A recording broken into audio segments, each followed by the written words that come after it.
I'm gonna start here on the low setting, and I'm gonna spread the material out. And you can keep it on while doing this. I'm just gonna keep it off. What's up, YouTube? We're gonna go film a plane today. People are always asking what the outfit is. We got these Carhartt. No, these are the Ariat Reebok boots, I think. No, yeah, there's some boots from Ariat, but they're gonna allow us to slip our shoes off and on when going on the plane. Got the some sort of Carhartt pants. They've got good pockets, so you can attach the bottles too. And the classic hat. But anyways, we're in Chico today. Let's check out of the Four Seasons and then head over to the airport.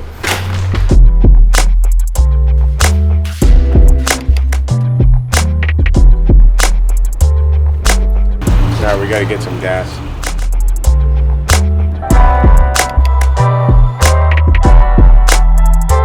Alright, today we're at Chico. As you can see right up here, we're up in Scott's hangar. We got called out to Phenom 100. We're doing really just, it just got sold, so we're gonna do a basic wash. It's not too bad, but there is a little bit of spotting around the windscreen lacing. We're gonna go ahead and take care of that, show you how we're gonna do it. It's either gonna be machine or by hand, but we'll figure that out when we get up there. Other than that, it's a really nice plane.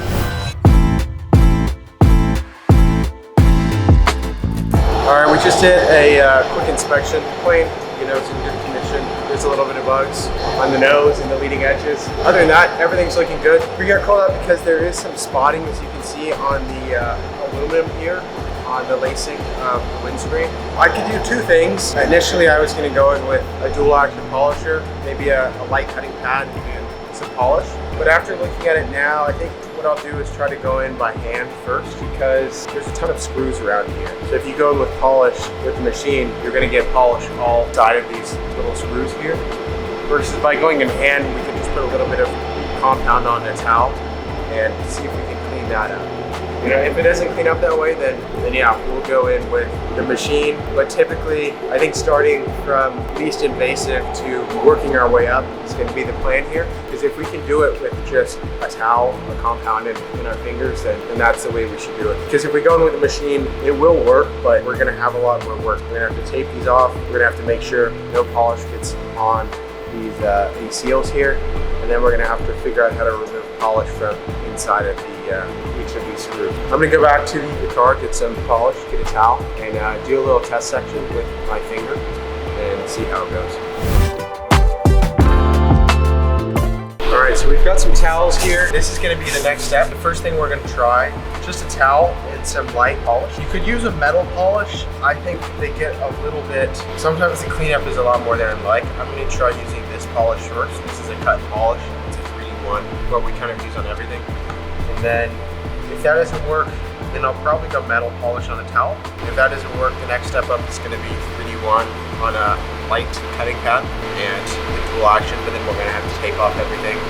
And then if that doesn't work, but it will work in the end, which we know it will work, metal polish on a 3D1 light cutting pad, this orange one, and the dual action polisher.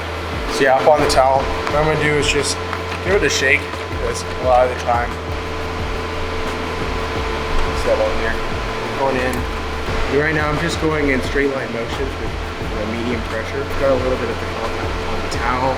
And what's in these compounds is like pretty much different formulas, but it's a bunch of like little micro abrasive stuff. And also when you're using a towel or a pad, the pads have different levels of abrasion. So that's why we try to start with the lightest first, because if we go in with like a heavy cutting pad, like a glue pad for example in the beginning, you're going to get rid of whatever you're trying to get rid of, but you're also going to have to correct it, because there's, you know, if you're using you're going to be leaving like holograms or swirls or something like that. If we're going in with just our finger here first, and now we're going to flip the towel over and just buff it out. And now it looks like it's working. It's leaving us. We went in a little heavy, so I'm going to go in a little bit lighter next time. It's giving us pretty good results. So I'm going to a little bit more compound than before and going a little bit lighter, because I can see some of the scuffs, and that's just from the microfiber pad. What I'm going to do is go more compound.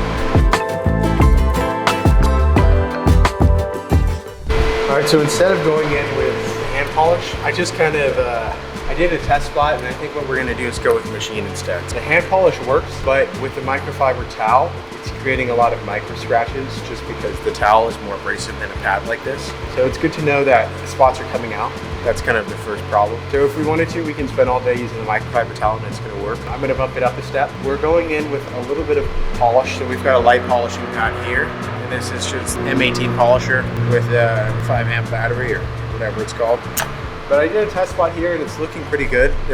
I'm doing a very light amount of polish or a light amount of compound on the pad and going in, so it's not getting stuck in the screws and it's cleaning out very nicely. The only problem is that we're out of tape, so I'm gonna try to look for some tape around here if I can tape off the top, because when you polish aluminum, brightwork, or metal, it will kick it up everywhere on the paint. And we're gonna wash this afterwards, so it's not that big of an issue.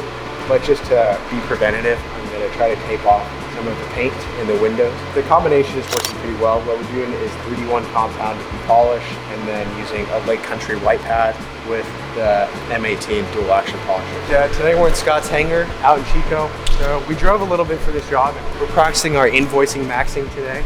Chico's about an hour away from Sacramento. So we stayed at a hotel last night, grabbed a little bit of dinner, and got like 10 hours of sleep. So now we're rested. We can be out here at the airport at 9 a.m. no problem. Now we're looking forward to doing the work, because I could have driven up this morning and hated my life. Since we're billing the client for everything, we're invoice maxing. The hotel, the dinner, the Uber, car rental, travel. This is Scott's hangar. If you're in Chico, Scott does, I think they do management, they do charter, they do flight schools, they do maintenance, they do paint, they do detailing, a little bit of everything. So if you're ever in Chico and need anything, they have a King Air that they do charter with, and also whatever else you need. This plane is sold, so we're just cleaning it up for the client. And then I'm gonna try to track down some of Scott's. This looks like this is a detail cart, so let's do a quick review too. We've got a couple things here. Zep degreaser is great. This Meguiar's, I see a lot of people use it. I see them on planes. Leaves kind of a little bit of a residue. I don't like to use it that much. Armor All, it's a personal preference. Other than that, we've got some chemicals from, this is great, a rinseless wash from Aero Cosmetics. The Real Clean guys have their degreaser here. I haven't used that before, but it looks pretty good. There's a bug remover. There's quite a bit of stuff on this detail cart, but no masking tape, so maybe we'll go no masking tape today. That's right, there's cabinets, but we don't want to go in. Alright, so we're coming up here. Ideally, the ball will be smaller. This pad is kind of toast because I just did a little practice on it.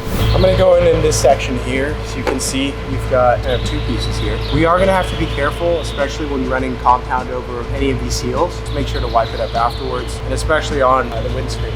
Making sure we're not overheating anything. We're gonna be consistent with just our movement on here, and then also making sure we're not getting too much pick up onto the paint. I'm gonna start here on the low setting, and I'm gonna spread the material out. And you can keep it on while doing this. I'm just gonna keep it off. And then what I'm gonna do is run it slowly and go up. And then I'm gonna start kicking it up as I'm ready to move. And then what we're gonna do is move at like about 1 inch per second. And that's gonna be the best.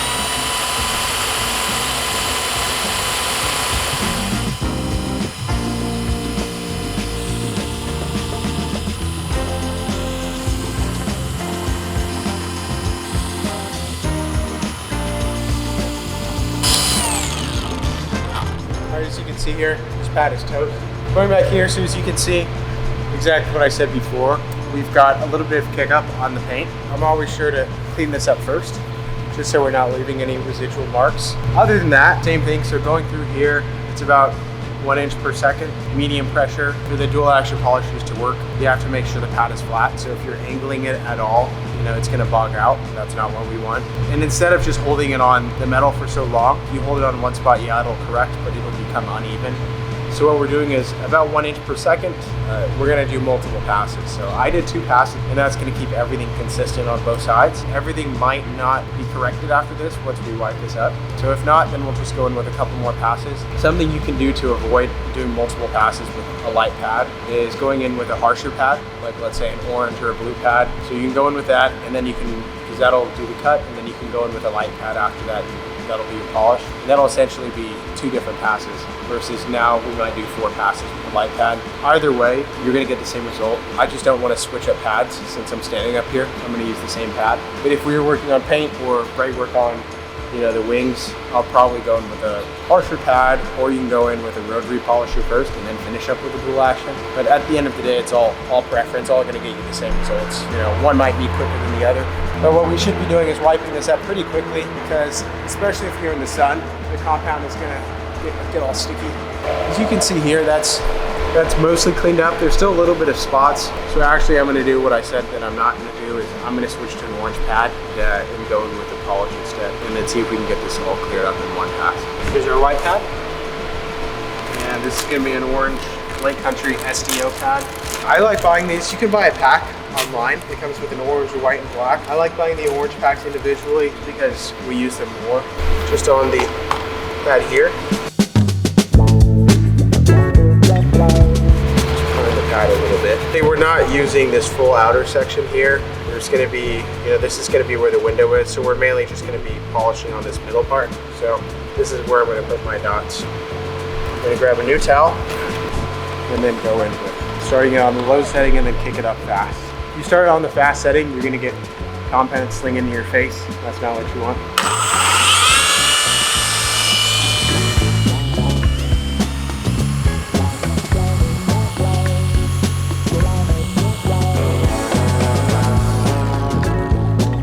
I think this combo here is straight to business. Let's see.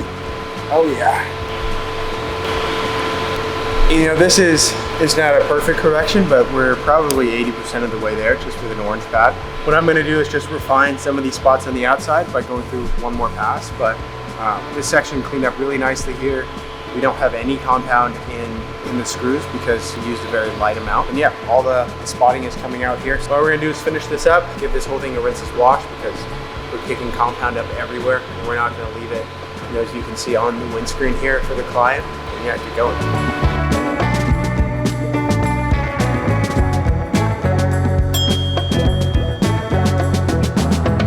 Whole exterior wash. There is a small little, it looks like this is etching into the clear coat here. And what this is bird poop that just landed on the wing, and it probably sat in the sun or on the paint for a long time. And then it got washed off, but it left an etching into the clear coat. So this is not able to be removed with just a wash.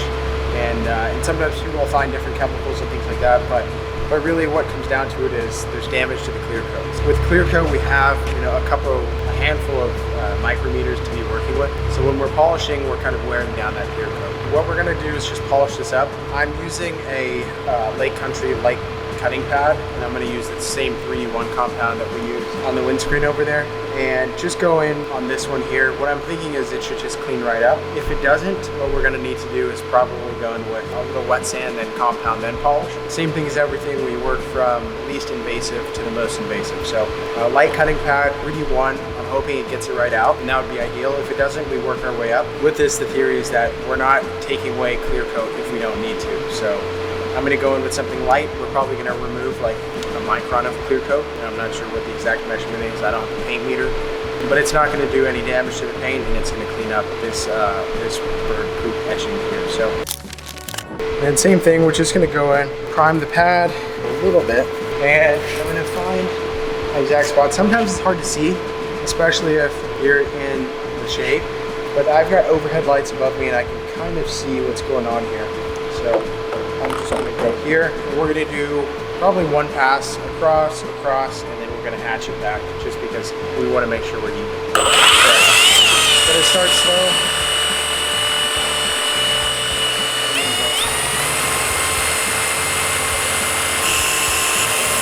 Whenever we're polishing, make sure the machine is flat. You're not putting pressure on it, because if you put pressure on it, it'll bog down and you won't let the machine do the work. So barely any pressure, as you can see here.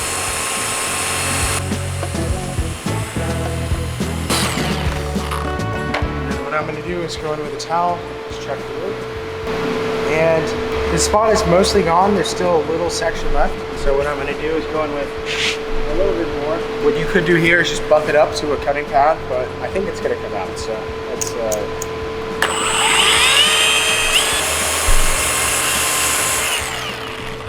I always make sure to finish with the pad on versus pulling it off, because if you pull the pad off before you release the trigger, you're gonna get compound singing everywhere in your face and your clothes, which is impossible to clean. So yeah, we've got the etching out and the paint is looking good. Now what I'm gonna do, just to kind of even this out, is in theory, paint corrected a small section. The rest of the plane hasn't been paint corrected. The paint's not in bad condition and it's white, so it's not really noticeable. What I'm gonna do is just go through with a long pass to kind of feather that paint correction out.